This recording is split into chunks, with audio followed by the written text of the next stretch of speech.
우리 모두 다 함께 영과 진리로 사순절 다섯째 주일 예배를 하나님께 드리겠습니다. 그러므로 형제들아, 우리가 예수의 피를 힘입어 성소에 들어갈 담력을 얻었나니 그 길은 우리를 위하여 휘장 가운데로 열어놓으신 새로운 살 길이요 휘장은 곧 그의 육체니라. 우리가 마음의 뿌림을 받아 악한 양심으로부터 벗어나고 몸은 맑은 물로 씻음을 받았으니 참 마음과 온전한 믿음으로 하나님께 나아가자. 아멘.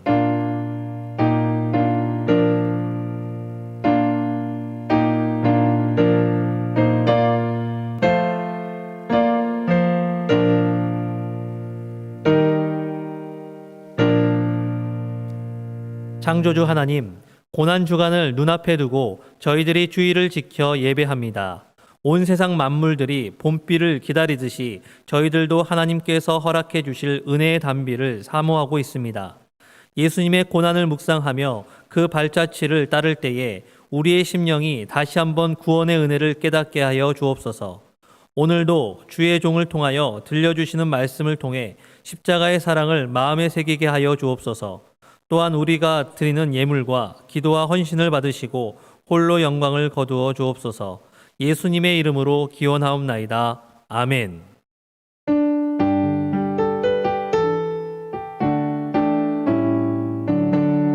주 은혜를 받으려 모인 성도들, 주 크신 뜻 깨닫게 하옵소서.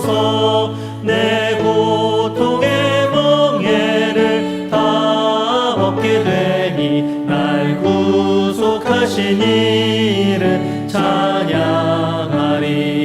주 우리를 곁에서 인도하시니 그 거룩한 나라가 이루어지네. 저 마귀와 싸워서 늘 승리하니 큰 영광 주께 돌려 찬양하리.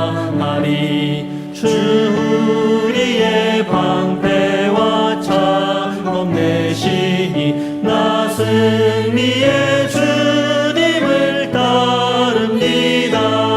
그 환난을 당할 때 늘 도우시니 승전가 높이 불러 찬양하리. 아멘. 사도신경으로 우리의 신앙을 고백하겠습니다. 나는 전능하신 아버지 하나님, 천지의 창조주를 믿습니다. 나는 그의 유일하신 아들, 우리 주 예수 그리스도를 믿습니다. 그는 성령으로 잉태되어 동정녀 마리아에게서 나시고 본디오 빌라도에게 고난을 받아 십자가에 못 박혀 죽으시고 장사된 지 사흘 만에 죽은 자 가운데에서 다시 살아나셨으며 하늘에 오르시어 전능하신 아버지 하나님 우편에 앉아 계시다가 거기로부터 살아있는 자와 죽은 자를 심판하러 오십니다. 나는 성령을 믿으며 거룩한 공교회와 성도의 교제와 죄를 용서받는 것과 몸의 부활과 영생을 믿습니다. 아멘. 성시교독은 교독문 128번 사순절 5를 교독하시겠습니다. 나의 영혼이 잠잠히 하나님만 바라며 나의 구원이 그에게서 나오는도다. 오직 그만이 나의 반석이시요 나의 구원이시요 나의 요새이시니 내가 크게 흔들리지 아니하리로다. 넘어지는 담과 흔들리는 울타리 같이 사람을 죽이려고 너희가 일제히 공격하기를 언제까지 하려느냐. 그들이 그를 그의 높은 자리에서 떨어뜨리기만 꾀하고 거짓을 즐겨하니 입으로는 축복이요 속으로는 저주로다. 나의 영혼아 잠잠히 하나님만 바라라. 물은 나의 소망이 그로부터 나오는도다. 오직 그만이 나의 반석이시요 나의 구원이시요 나의 요새이시니 내가 흔들리지 아니하리로다. 나의 구원과 영광이 하나님께 있으며 내 힘의 반석과 피난처도 하나님께 있도다. 백성들아 시시로 그를 의지하고 그의 앞에 마음을 토하라. 하나님은 우리의 피난처시로다. 아멘.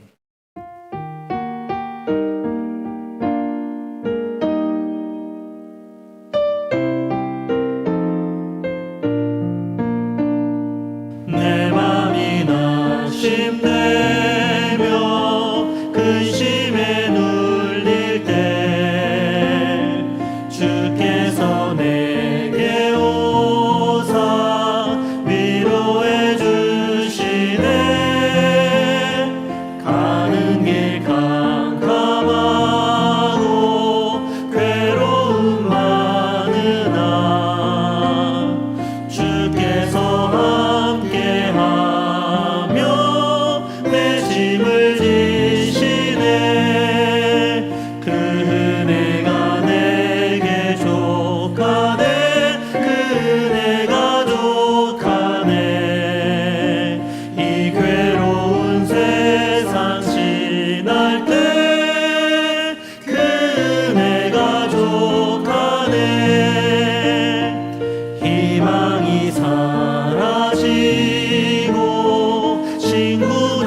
소망 주시네. 싸움이 맹렬하여 두려워 떨 때에 승리의 왕이 되신 주 음성 들리네. 그네가 내게 족하네. 그네가 족하네.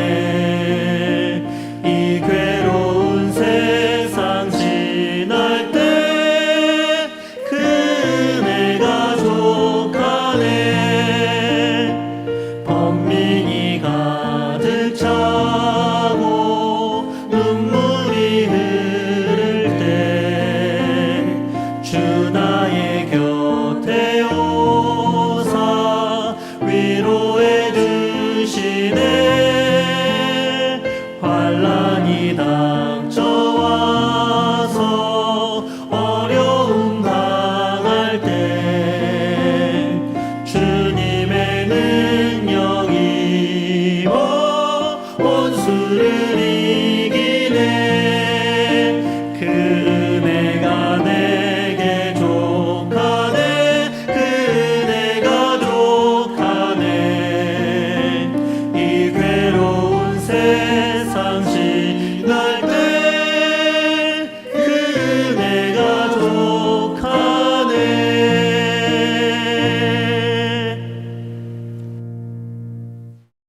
오늘 예배를 위해서 이병철 장로님께서 기도해 주시겠습니다. 우리 인생들의 생사복을 주장하시며 영원토록 영광 받으시기에 합당하신 하나님, 사순절 다섯째 예배를 드리게 하시니 하나님의 은혜에 감사드립니다. 우리의 연약하고 부족함을 고백하며 주님의 은혜로 나아갑니다. 우리의 부끄러운 허물들을 보혈의 피, 십자가의 공로로 용서하여 주시고 주님의 음성을 듣는 참된 예배로 성령님 인도하여 주옵소서. 지금은 코로나19로 인하여 고통 중에 어려움과 육신의 아픔을 안고 영상 예배를 드리지만 우리의 미래는 주님의 것임을 믿습니다. 밤중에 임하시는 하나님을 기대하며 이 어둠의 때에 아버지의 뜻을 깨닫는 귀한 시간 되게 하여 주옵소서. 온 땅을 두루 감찰하시어 공의를 행하시는 하나님을 믿사오니 하나님의 온전한 뜻을 전하는 이 땅의 교회들 되게 하시고 하나님의 도구로 귀하게 쓰임받는 시흥교회 되게 하여 주옵소서. 마주 대할 수 없는 성도들의 말씀과 믿음의 끈을 놓치지 않게 하려고 날마다 애쓰시는 김영일 담임 목사님께 하나님의 참 위로와 긍휼을 베풀어 주시고 선포하시는 말씀의 능력을 부어주셔서 하나님의 말씀과 성령님께 붙잡히는 예배로 인도하여 주옵소서. 함께 동역하시는 부목사님들과 전도사님들 성령님의 능력 가운데 강건케 하시고 각 부서와 기관들에게도 맡은 직분을 잘 감당하는 섬김의 은사를 주시고 주님이 함께 하심을 날마다 체험하는 은혜를 주옵소서. 주어진 모든 일들이 주 안에서 평안을 누리는 시흥에 온 가정들 되게 하여 주옵소서. 어려운 시국일수록 우리의 모든 삶들이 선한데 지혜롭고 악한데 미련하게 하시고 듣는 것에 남다른 지혜가 있는 은혜 위에 은혜가 더하길 원합니다. 육신의 아픔을 겪고 있는 교우들에게 주님의 능력으로 온전히 치유되길 간구합니다. 마음의 어려움을 안고 있는 당신의 자녀들에게도 주님의 긍휼하심으로 모든 문제들이 해결되는 당신의 은혜를 간구합니다. 하나님과 화목하는 경건한 삶이 되도록 인도하여 주옵소서. 주님, 이 나라를 불쌍히 여겨 주옵소서. 대통령과 위정자들이 선한 양심을 가지고 올바른 판단의 정치를 하도록 지혜와 명철함을 주옵소서. 하나님의 영화를 위하여 자기의 백성을 인도하시는 하나님 아버지, 작금의 일로 세계 선교가 악화되지 않게 하시고 선교사님들의 안위를 지켜 주옵소서. 북녘 땅 어두운 곳에서 예배하며 눈물로 기도하는 소리를 들으시고 응답하여 주옵소서. 하나님의 주권하에 통일도 이루어지는 주님의 은혜를 주옵소서. 준비된 은혜의 찬양을 받아주시고 귀가 열리고 마음이 열리는 복된 찬양으로 인도하여 주옵소서. 우리의 소망이시고 생명의 빛 되신 오직 주님께 이 난국을 눈물로 기도하는 당신의 백성들 기억하여 주옵소서. 예수 그 이름의 능력을 믿으며 우리의 길이요 생명 되신 예수 그리스도 이름으로 감사하며 간절히 기도드리옵나이다. 아멘.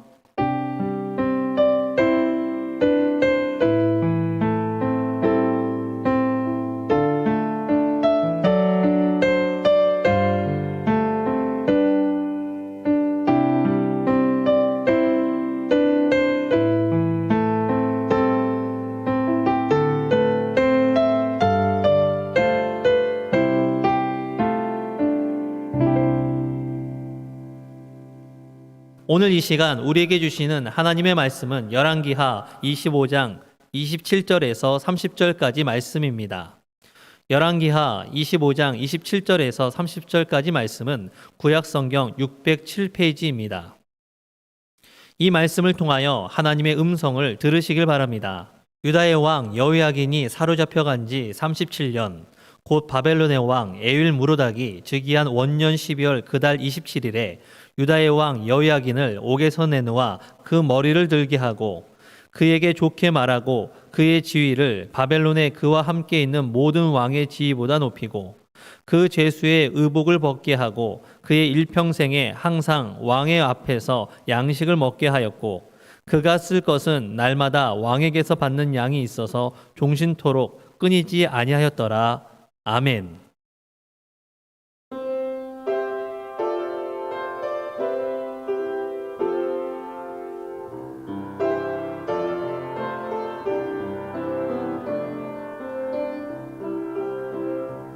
내 주의 장막 어찌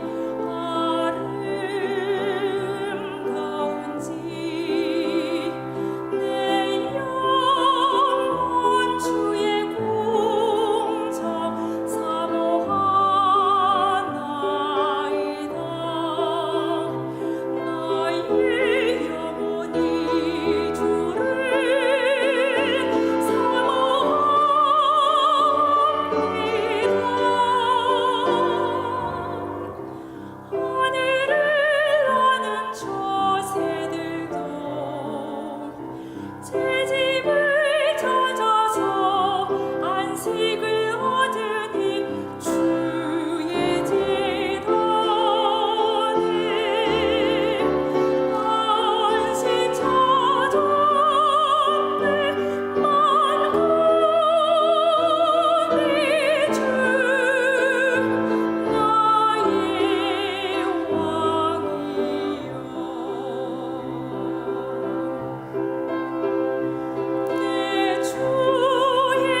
어떤 역사학자가 유대 광야를 조사하던 중에 어느 한 동굴에서 그물을 발견했다라고 합니다. 그런데 참 이상한 것은 이 그물이요, 육지에서 짐승을 사냥할 때 쓰는 그물이 아니라 바다에서 물고기를 잡을 때 쓰는 그물이다라는 것입니다. 그것도 갈릴리 호수에서 사용하던 그물의 특징과 비슷하다라는 것을 대번에 알 수 있었다라고 합니다. 그러면 성도님들, 갈릴리 호수에 있어야 할 그물이 왜 호수는커녕 물 한 방울 찾기 힘든 이 광야의 동굴 속에 있었을까요? 그것도 갈릴리 호수는 유대의 가장 북쪽에 있고 유대 광야는 유대의 가장 남쪽인 네게브 지역인데, 도대체 어떤 사람이 대체 왜 그 먼 거리를 이 그물을 들고 와서 여기다 두었을까요? 이후 이것을 조사한 역사학자들이 이 그물이 예루살렘 멸망 당시의 것이다 라는 것을 알아내었습니다. 이 당시의 역사적 상황을 보면 먼저 이 네로 황제에 대항하여 열심당원들의 반란 사건이 있었습니다. 그리고 이후에 티투스 장군이 이끄는 로마의 군대가 이 반란 사건을 진압하기 위해서 예루살렘을 점령하는데요, 이때 얼마나 잔인했는지 보이는 유대인들은 남녀노소 가릴 것 없이 모두 다 잡히는 대로 목을 베어 죽였고, 또 포로로 잡힌 사람들의 경우에는 하루에만 약 500명씩 십자가에 처형을 시켰다라고 합니다. 그리고 예루살렘 성전마저도 허무는데요, 이곳에 성전이 있었는데 그것을 우리가 부셔버렸다라는 것을 후대가 알아야 한다라고 하며 한쪽 벽만을 남겨놓고 다 허물어버립니다. 그 남은 벽을 지금 우리는 통곡의 벽이라고 부릅니다. 그래서 역사학자들은 유대 광야의 어느 동굴에서 발견된 이 갈릴리의 그물에 대해서 이런 의미를 부여했다라고 합니다. 이 사람은 원래 갈릴리 어부였는데 이렇게 혼란한 상황 속에서 더 이상은 생계를 유지하기가 힘들고 또 자신의 목숨조차 담보할 수 없으니 어쩔 수 없이 유대 광야에 있는 어느 한 동굴로 숨어 들어왔다라는 것입니다. 그러면 이렇게 세속을 등져서 피난을 왔다면 가져온 소지품이 간단해야 할 텐데 이 사람은요, 차마 이 그물을 버리질 못했다라는 것입니다. 왜요? 이 사람의 마음속에는 언젠가 다시 갈릴리로 돌아갈 것이다라는 소망이 있었기 때문이다라는 것입니다. 반드시 고향인 갈릴리로 다시 돌아갈 것이다라는 희망을 포기하지 않았기 때문이다라는 것입니다. 사랑하는 성도님들, 한 2주 정도면 끝날 것이다 라고 생각했던 이 영상 예배가 오늘로 벌써 5주째 진행이 되고 있습니다. 그런데 이 기간 동안 제가 설교를 하면서 조금 있으면 또 빼앗길 수 없는 기쁨, 눈을 뜨게 하시는 분 등 이런 설교에서 계속 희망에 대한 이야기를 하니까 어떤 분이 저에게 이런 피드백을 주셨습니다. 목사님, 요즘은 밖에도 못 나가니 시간도 많고 또 각 교회들마다 이 예배가 영상으로 쭉 올라와 있어서 많이 보고 있는데요, 그런데 다른 목사님들은 지금 이 사태를 두고 대부분 하나님의 심판이나 우리의 잘못에 관한 설교를 많이 하시는데 목사님은 계속 희망에 대한 설교를 하시네요 라는 피드백이었습니다. 그냥 가볍게 하신 이야기였는데 저는 이 이야기를 듣고 생각이 좀 많아졌습니다. 과연 무엇이 맞을까 하는 생각 때문이었습니다. 물론 이것이 옳고 그름의 문제는 아닙니다. 설교자로서 분명히 잘못한 것에 대해서는 잘못했다라고 지적하는 것이 맞고, 또 절망 속에 빠져 있을 때는 희망에 대해서 이야기하는 것이 맞기 때문입니다. 다만 지금 이 상황에서 어떤 메시지를 전해야 적절할까라고 하는 이 적절성에 대한 고민이었습니다. 과도하게 심판에 대해서만 이야기하면서 과한 자책감에 빠지게 하는 것도 문제이지만, 반대로 과도하게 희망에 대해서만 이야기해서 근거 없는 자신감을 주는 것도 문제이거든요. 그런데 제가 곰곰이 생각하다가 재미있는 것을 하나 발견했습니다. 바로 선지자들의 특징인데요. 성경에 나오는 선지자들을 쭉 보면서 그 특징들을 살펴보니까 참 재밌습니다. 좋을 때는 오히려 심판에 대해서 이야기를 하지만 힘들고 어려울 때는 반대로 희망에 대해서 이야기를 하고 있더라라는 것입니다. 그러니까 이스라엘이나 유다가 부강할 때는 그때 나타난 선지자들은 너희들 이렇게 하다 나라가 멸망한다 라고 하나님의 심판에 대해서 강조하는 반면, 나라가 멸망한 이후에 나타난 선지자들은 하나님께서 우리를 다시 회복시킬 것입니다 라고 희망에 대해서 강조하는 것을 볼 수 있었다라는 것입니다. 그래서 이사야, 예레미야, 에스겔 같은 선지자들의 글을 봐도 전반부에는 하나님의 심판에 대한 내용들이 쭉 나오지만 후반부에는 하나같이 회복의 희망에 대해서 이야기를 하고 있더라는 것입니다. 그래서 저는 오늘 설교에서 이 어려운 시기를 헤쳐나가고자 다시 한번 희망에 관해 이야기를 하려 하는 것입니다. 그런데 우리 성도님들 중에 눈치가 좀 빠르신 분들이시라면, 그러면 오늘 설교 본문이 왜 선지서가 아니라 열왕기일까? 라고 생각하시는 분들이 계실 겁니다. 이 정도 생각하셨다면 정말 대단한 영적인 감각을 가지신 분들이신데요, 이 왜 열왕기서냐? 이걸 알려면 우선 열왕기서의 특징을 알아야 합니다. 흔히 성경에서 역사에 관한 부분들이 기록되어 있는 것으로 알려진 열왕기나 이 역대기는요, 일종의 정사나 야사 같고, 그래서 역사의 이야기가 다시 한번 반복되는 것 같지만 사실은 큰 차이가 있습니다. 바로 사관, 즉 역사를 바라보는 관점이 완전히 다르다라는 것입니다. 왜 이런 차이가 있는가 하면 기록된 시기, 즉 시대적 배경과 그에 따라 전하고 싶은 메시지가 차이가 나기 때문입니다. 비교해 보면요, 먼저 열왕기의 경우는 바벨론 포로로 잡혀간 유대인들에게 쓴 책입니다. 그렇기 때문에 우리가 지금 왜 이렇게 고난을 당하고 있는지에 대한 이유를 설명하기 위해서 이전에 있었던 나라와 민족의 죄를 낱낱이 고발하고 지적할 수밖에 없었습니다. 그래서 열왕기서에는 잘못에 대한 지적들을 아주 철저하게 하는 것으로 그 주된 내용을 이룹니다. 반면 역대기서의 경우는 포로로 잡혀갔다가 70년 만에 돌아온 유대인들을 향해 쓴 글입니다. 그러니까 70년 만에 돌아와 보니 이전과는 달리, 또는 생각했던 것과는 달리 완전히 멸망해서 폐허가 된 나라 꼴을 보고서는 낙심에 빠져있는 자기 백성들에게 소망을 주기 위해 기록한 책이다라는 것입니다.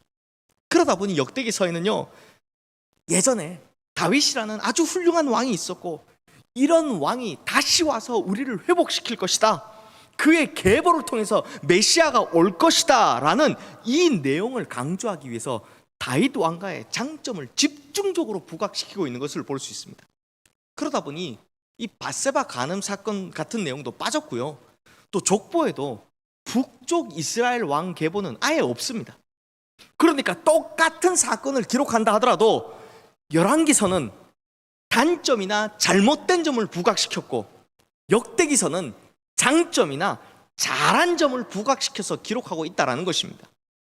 그러면 성도님들, 오늘 이 희망에 대한 이야기를 하려면 본문이 역대기가 좋습니까? 아니면 열왕기가 좋습니까? 당연히 역대기가 좋죠. 그런데 왜 열왕기냐?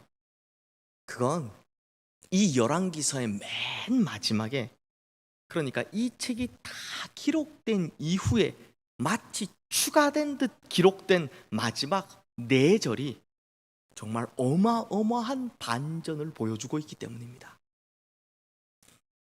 성도님들, 이제부터 유다 왕국의 이 마지막 역사 이야기를 할 건데요, 이 나라가 마지막이다 보니 왕이 자주 막 바뀝니다. 그러다 보니 성도님들, 헷갈리지 않으시려면 여호아하스, 여호야김,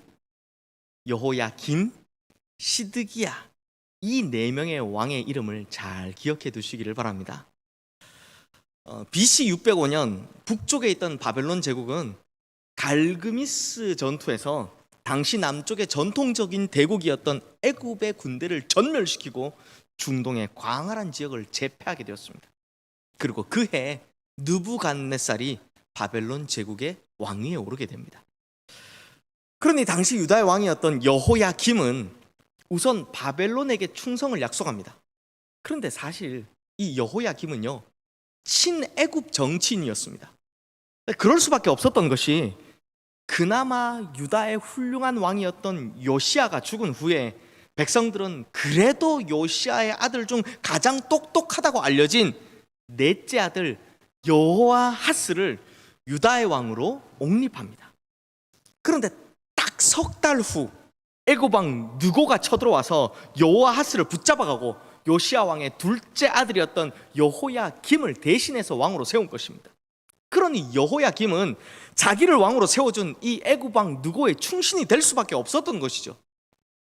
그런데 자신에게 이미 패배한 애굽을 여전히 섬기고 있었던 것을 못마땅하게 여긴 느부갓네살이 여호야김 제위 3년에 유다를 쳐들어옵니다. 이것이 제1차 침입인데요, 이때 여러분이 잘 아시는 다니엘과 같은 왕족과 귀족들이 포로로 다 붙잡혀가게 됩니다.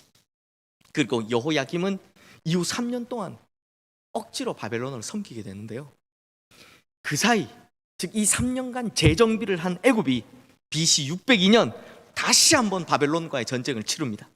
그런데 이번에는 어느 누구도 쉽게 승리하지 못하고 서로 소진만 합니다. 그러다 보니 바벨론이 다소 약해진 틈을 타서 여호야김은 바벨론을 다시 배반하고 친애굽으로 다시 돌아서게 됩니다. 그런데 이 전쟁의 결과가 어떻게 끝나느냐?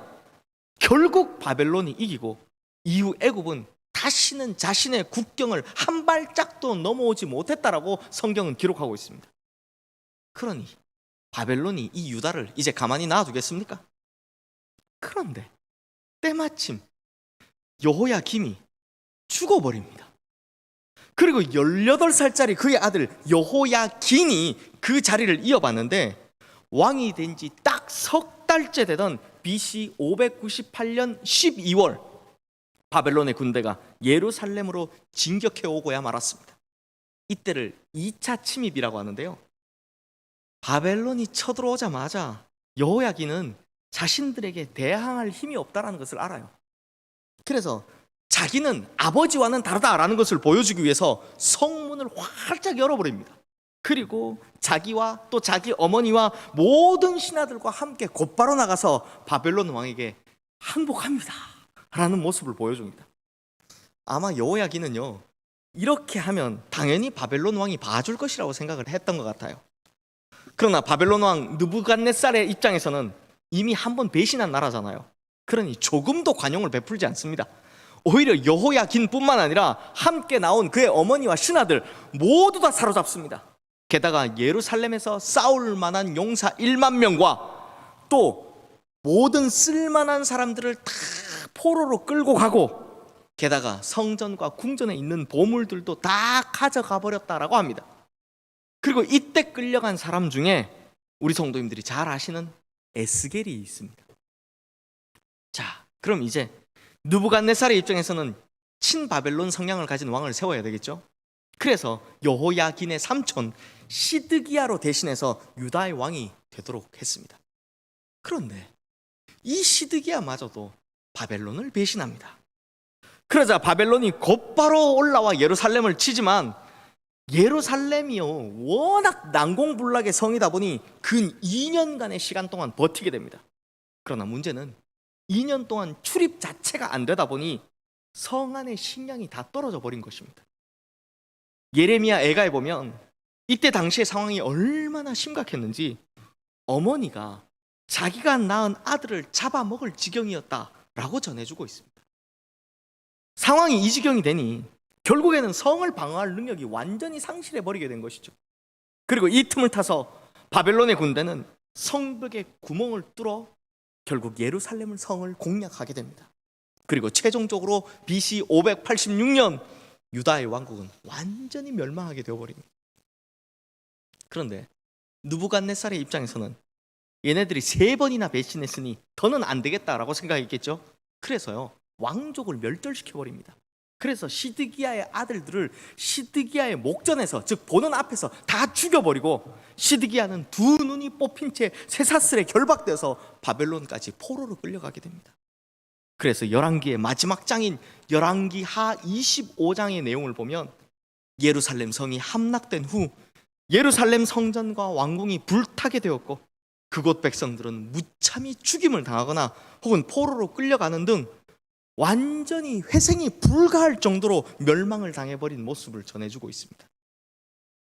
그런데 성도님들, 그렇게 잘못한 점만 꼬집어 이야기하던 이 열왕기서, 그거 봐라, 근데 그러다 멸망한다고 하지 않았느냐라고 이야기하던 이 열왕기서, 그런데 이 열왕기서의 마지막에 난데없이 갑자기 37년이라는 시간이 지나서 바벨론의 포로로 끌려갔던 유다의 왕 여호야긴에 대한 이야기가 등장합니다. 그 내용이 이렇습니다. BC 562년 유다를 멸망시켰던 바벨론의 느부갓네살 왕이 이 세상을 떠나고 그의 아들 에윌무로닥이 왕으로 등극하게 되었다라고 합니다. 그런데 이 에윌무로닥이 아무런 이유도 없이 갑자기 여호야긴을 감옥에서 풀어준 것입니다.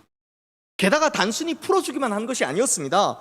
여호야긴의 지위를 바벨론에서 그와 함께 있던 모든 왕의 지위보다 높여주고 또 일평생 항상 왕 앞에서 양식을 같이 먹게 하고, 그리고 여호야긴의 쓸 것을 종신토록 끊어지지 않고 공급해 주었다라고 하며 열왕기서를 마무리 짓고 있더라라는 것입니다. 그렇다면 성도님들, 재앙으로 멸망한 나라의 이야기, 그것도 회생에 불과할 정도로 완전히 멸망을 당한 나라의 이야기, 이렇게 슬프게 끝날 수밖에 없는 이 열왕기서의 마지막 부분에 37년이나 지난 후의 일을, 그것도 마치 추가로 억지로 이 내용을 집어넣은 듯이 해서 바벨론의 포로로 끌려간 여호야긴의 복권의 이야기에 대해서 언급하고 있는 이유가 무엇이겠습니까? 바로 회복에 대한 희망 때문입니다. 하나님의 백성은 비록 지금 망했을지라도 반드시 회복될 것이고 또 어떤 상황 속에서도 회복의 희망이 있다라는 것을 확실히 보여주기 위해서였다라는 것입니다. 그러므로 여호야긴의 회복은 그 나라와 백성들이 반드시 회복될 것이라는 전조이고 상징이었다라는 것입니다. 실제로 하나님께서는 예레미야 선지자를 통해서 예언해 주신 것처럼 바벨론의 포로로 끌려간 백성들을 70년이 지난 후에 다시 고국으로 돌아오게 하십니다. 그러나 이 70년이라는 시간이 너무나 긴 시간이기 때문에 그에 앞서 먼저 여호야긴 왕을 복권시킴으로 회복에 대한 희망을 주고 계셨다는 것입니다. 그러므로 이것은 유다 백성들이 희망을 가지고 소망을 가지고 기다릴 수 있게 하시기 위해서 미리 보여준 희망의 사인이었다라는 것입니다. 그러므로 성도님들, 오늘 이 말씀이 우리에게 무엇을 알려줍니까? 하나님은 우리를 회복시키는 하나님이시다라는 것입니다. 철저히 망했을지라도 반드시 다시 일으키시는 하나님이시다라는 것입니다. 하나님은 절대로 우리를 잊지 않으시고 반드시 우리를 포기하지 않으시는 하나님이시다라는 것입니다. 그러므로 아무리 어려운 이 상황 속에서도, 정말 처절하게 다 무너진 상황 속에서도 우리가 절대로 잃어버리지 말아야 할 것은 회복할 수 있다라는 희망이며, 절대로 이 회복의 소망만큼은 잃어버리면 안 된다라는 것입니다. 성도님들, 미국의 닉슨 대통령 특별보좌관으로 있다가 그 유명한 워터게이트 사건에 연루되어서 감옥살이를 했고, 그 감옥살이 중에 하나님을 만나 회심을 한 찰스 콜슨이라는 분이 계십니다. 이분이 몇 권의 책을 쓰셨는데 그 중에서 회복이라는 책이 있습니다. 이분이 감옥에서 전도를 받아 하나님을 만나서인지 출소 후에 교도소 선교회라는 단체를 세우고 거기서 오랫동안 사역을 하시거든요. 그래서 이 책에 보면 교도소에서 수감되어 있는 범죄자들을 자세히 관찰하고 쓴 내용이 있습니다. 이분에 의하면 교도소에 수감되어 있는 죄수들을 보니 3가지의 유형이 있다라고 합니다. 첫 번째 유형은 자학하는 죄수입니다. 이런 죄수들은 끝없는 절망 속에 살아가는데요, 자기를 감옥에 보낸 사람에 대한 복수심이든 혹은 감옥에 온 것에 대한 억울함이든 결국 자기 내면의 분노를 조절하지 못하는 것이죠. 그래서 이런 유형의 죄수들은 교도소 안에서 자해를 하기도 하고 혹은 심하면 자살을 기도하기도 한다라고 합니다. 두 번째 유형은 포기하는 죄수들입니다. 교도소에 수감된 이후로부터 이제 내 인생은 끝났다 생각하고 그냥 무기력하게 시간을 보내는 것입니다. 그리고 이런 죄수들은 막 될 대로 되라는 식으로 살아가기 때문에 출소를 한 후에는 거의 100% 다시 교도소로 돌아온다라고 합니다. 그런데 마지막 유형으로 회복하는 죄수가 있다라고 합니다. 이런 죄수들의 특징은 지금은 비록 감옥에 갇혀 있지만 감옥에서 나가면 새로운 인생을 멋지게 살겠다라는 계획을 세우고 지금부터 자신을 준비하며 살아가는 죄수들이다라고 합니다. 그리고 이런 이들의 특징이 있다면 절대로 희망을 잃어버리지 않는 것이다라고 합니다. 그래서 비록 지금은 고통스러운 시간일지라도 그 안에서 건설적이고 생산적으로 시간을 사용하며 살아가더라라는 것입니다. 성도님들, 죄수가 되어서 교도소에 갇힌다라는 것은 보통 고통스러운 일이 아닙니다. 자유를 상실할 뿐만 아니라 평생의 죄인이라는 커다란 낙인이 찍히는 것이고, 교도소에 갇히는 순간부터는 가족을 비롯한 모든 인간관계들이 다 끊어지게 되는 것입니다. 그런데 이렇게 고통스럽고 이렇게 절망스러운 가운데서도 그 중에 어떤 사람은 회복을 꿈꾸며 살아가고 있더라라는 것입니다. 그리고 이렇게 희망을 버리지 않는 사람만이 유일하게 새로운 인생을 살아갈 수 있게 되더라라는 것입니다. 그러니 우리 성도님들, 이 어려운 시간에 희망을 버리시겠습니까?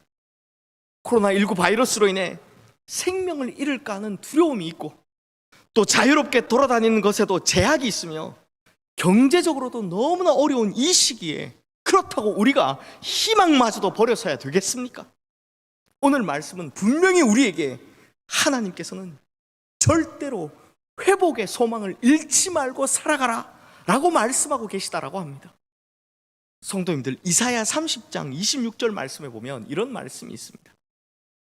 여호와께서 자기 백성의 상처를 싸매시며 그들의 맞은 자리를 고치시는 날에는 달빛은 햇빛 같겠고 햇빛은 7배가 되어 7날의 빛과 같으리라. 우리 성도님들의 상처, 고통, 아픔, 심지어 모든 것이 끝난 것 같은 단절의 순간이 올지라도 하나님은 그것을 싸매시고 치유하실 뿐만 아니라 회복시키는 분이시다라는 것입니다. 그리고 그 회복의 날이 오면 달빛같이 흐렸던 빛은 햇빛같이 밝아질 것이고, 그 햇빛은 7배나 되어 더 밝고 찬란하게 우리 성도님들을 비추어 줄 것이다라는 것입니다. 그러므로 성도님들, 내가 믿는 하나님은 어떤 상황 속에서도 회복시켜 주시는 하나님이심을 잊지 마시고, 지금의 어려운 상황 속에서도 절대로 낙심하지 말고 소망을 갖고 용기를 내시는 성도님들 되시기를 주님의 이름으로 축원합니다. 그렇게 이 회복의 소망을 잃어버리지 않고 살아간다면 주님께서 허락하시는 그날에는 우리의 모든 것이 제자리로 돌아올 뿐만 아니라 그때는 7배나 더 나은 삶이 기다린다는 것을 믿으시는 우리 성도님들 되시기를 주님의 이름으로 축원합니다. 기도하겠습니다. 사랑과 은혜가 풍성하신 하나님 아버지, 우리가 살아가는 동안 오직 하나님 한 분만을 자랑하며 하나님 한 분만을 의지하며 살아가게 하여 주시옵소서. 이 코로나19 사태를 통해 배운 그대로 이제는 우리가 우리의 재물을 자랑하지 않게 하시고, 우리의 건강을 자랑하지 않게 하시고, 우리가 가진 명예나 권력을 자랑하지 않게 하여 주시옵소서. 또한 호흡이 코에 있어 수에 칠 가치도 없는 인생을 의지하지 않게 하여 주시옵소서. 이제는 오직 하나님만을 바라보고 하나님만을 의지하게 하여 주시옵소서. 또한 회복의 희망을 품습니다. 7배나 더할 부흥의 소망을 품습니다. 그러므로 이 믿음대로 이루어져 우리의 인생의 회복과 부흥이 경험되어지게 하여 주시옵소서. 이 모든 어려움에서 우리를 건져내시고 회복시켜 주실 우리 주 예수 그리스도의 이름으로 기도드리옵나이다. 아멘. 우리 모두 다 함께 봉헌 찬양을 드리겠습니다.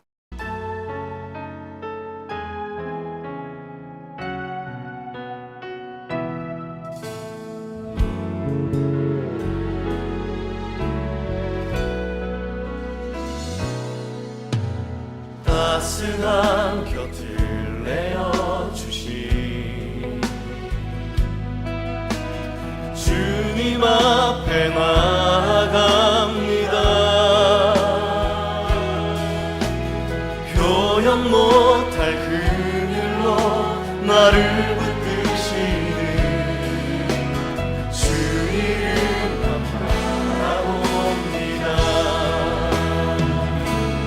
매일 마주한 슬픔을 견뎌나가며 주 예수의 마음을 닮아가네. 두려운 걸음마다 주가 동행하니 주를 지하며 오늘을 걷네. 주의 신실한 소망을 깊이 담으며 주 예수의 풍요를 채워가네. 하나님의 자녀로 명예 지켜가며 기뻐진 삶을 주께 드리네. 사랑과 은혜가 풍성하신 하나님 아버지, 이 시간도 주님의 자녀들이 하나님 아버지 앞에 귀한 예물을 정성껏 준비하여 올려드립니다. 한 사람 한 사람 그 마음과 정성을 귀하게 여겨 주옵시고 하늘의 문을 활짝 여시사 다함이 없는 은혜와 축복으로 가득히 나리어 주시옵소서. 주님의 은혜가 감사하여 감사의 예물을 드린 손길들이 있습니다. 감사하는 그 마음을 주님께서 귀하게 여겨주시사 일평생 감사의 조건들이 넘쳐나게 하여 주시옵소서.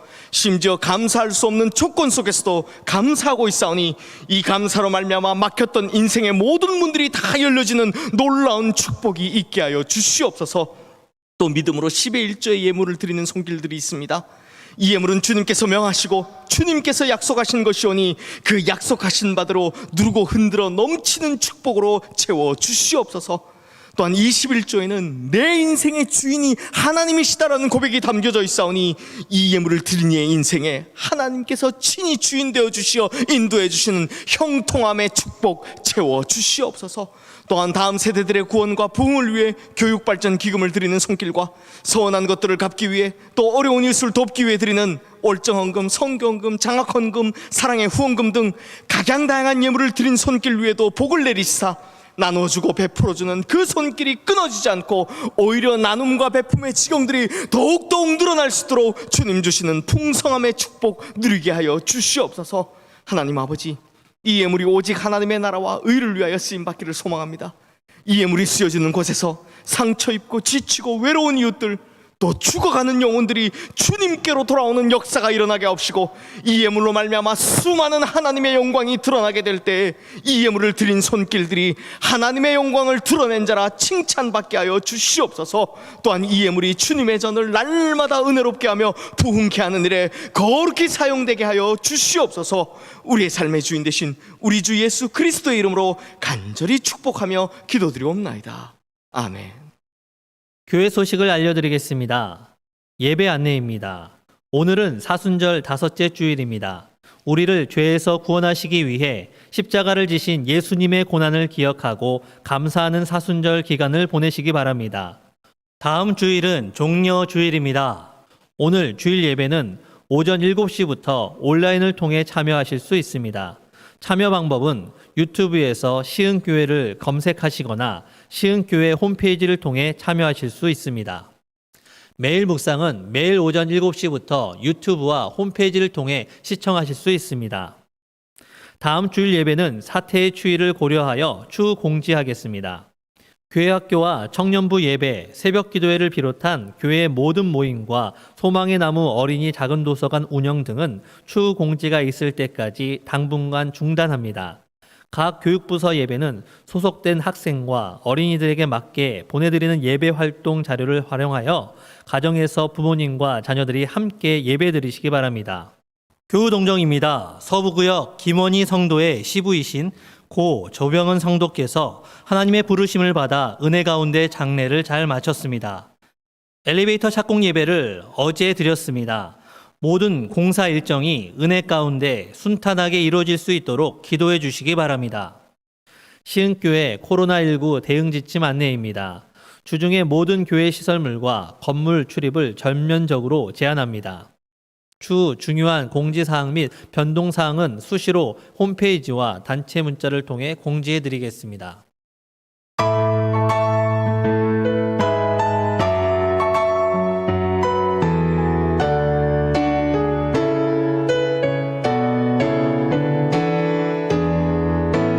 나의 기도하는 것보다 더욱 응답하실 하나님, 나의 생각하는 것보다 더욱 이루시는 하나님, 우리 가운데 역사하신 능력대로 우리들의 간구함을 넘치도록 능히 하실 주님께 모든 영광과 존귀 찬양과 경배를 돌릴지어다. 모든 영광과 존귀 찬양과 경배를 돌릴지어다.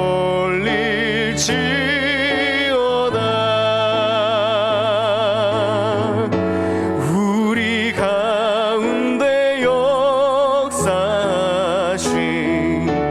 능력대로 우리들의 간구함을 넘치도록 능히 하실 주님께 모든 영광과 존귀 찬양과 경배를 돌릴지어다.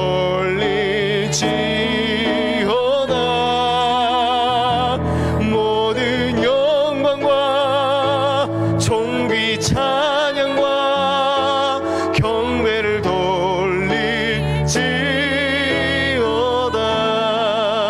돌릴지어다. 우리의 삶의 능력이 되시는 하나님 아버지, 거룩한 주일 주님의 거룩한 백성들이 하나님 아버지 앞에 나와 예배드리고 이 시간 주신 말씀과 그 은혜 축복을 가슴에 담고 우리가 사는 이 세상을 향해 이제 나아가려 합니다. 삶의 자리로 나가는 모든 주님의 자녀들이 하나님의 약속의 말씀을 붙들고 살아내며 이기어 승리의 간증을 가지고 두 손 들고 찬양하며 주님의 전으로 다시 돌아오는 모든 성도님들 되게 하여 주시옵소서. 또한 어두워진 이 세상 속에 빛을 들고 들어가 예수님을 증거하고 우리로 인하여 이 세상이 밝아지는 역사가 일어날 수 있도록 우리와 항상 동행하여 주시옵소서. 특별히 이 시간 아픈 몸과 마음을 가지고 주님 앞에 나온 모든 이들을 기억하여 주시옵소서.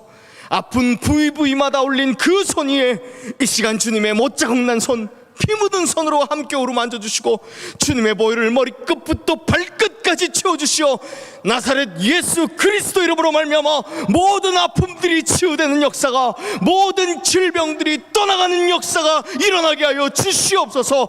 특별히 코로나19와 같은 전염병들이 우리 성도님들 어느 누구에게도 미치지 않도록 예수 그리스도의 그 크신 능력으로 지켜 보호하여 주시옵소서. 뿐만 아니라 이 땅의 어느 누구도 이 바이러스로 인해 더 이상 고통받지 않도록 주님께서 이제 역사하여 주시옵소서. 시흥의 우리 모든 성도님들 이 시간 주님께서 강하신 팔로 붙들어 주시고 그 머리 위에 성령의 기름을 부으셔서 이 한 주간도 평안의 땅, 은혜의 땅, 축복의 땅을 걸어갈 수 있도록 인도하여 주시옵소서. 또한 우리 앞에 어떤 두려운 시험이 있다 할지라도, 또 우리를 넘어뜨리려 하는 어떤 어려움이 있다 할지라도 눈을 열어 주님만 바라보고 귀를 열어 하나님의 말씀을 들으며 입을 열어 찬송하고 기도함으로 모든 문제를 이기며 나가는 반드시 승리하는 성도님들 되게 하여 주시옵소서. 인생의 모든 길을 형통한 길로 인도함을 받는 축복의 성도님들 다 되게 하여 주시옵소서. 이제는 우리 주 예수 그리스도의 은혜와 하나님 아버지의 끈질기신 사랑하심과 성령님의 인도하시며 교통하심의 역사가 어떤 상황 속에서도 주님께서 회복시킬 것이다라는 희망을 버리지 않고 끝까지 이 회복의 소망을 붙들고 살겠다 다짐하는 우리 모든 성도님들 머리 위에와 주님 앞에 영광스럽게 서게 될 우리 시흥교회와 온 세계 열방 모든 선교사역교회 이제로부터 영원토록 함께 하시기를 간절히 축원하옵나이다. 아멘.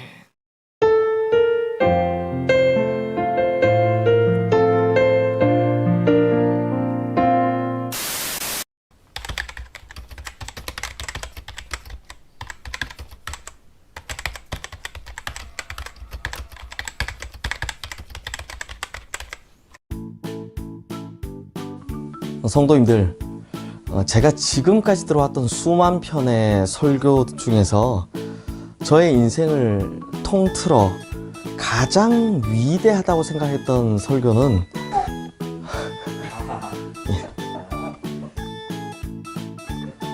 성도님들,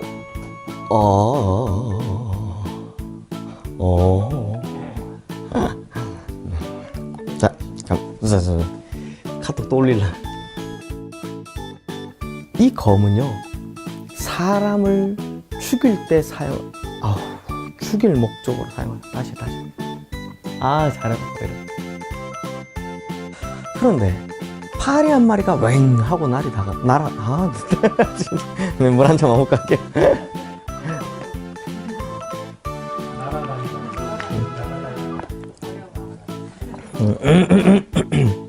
박수 한번 쳐주세요. 자, 아니 이거 말고 딱 이거.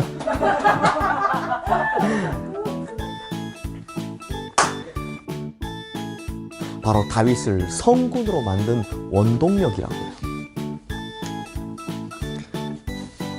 죄송합니다. 원고 한 장 없어. 원동력이라고 여기까지 하고 잠깐. 어디 갔지? 여기 있다. 엄중한 판결문이 엄중한 죄성을 가지고 있기 때문에 죄인이기 때문에 죄를 짓는다라는 것입니다. 왜냐? 다 틀렸네요. 다시 할게요. 병이 났고요. 독을 마셔도 상하지 않고요.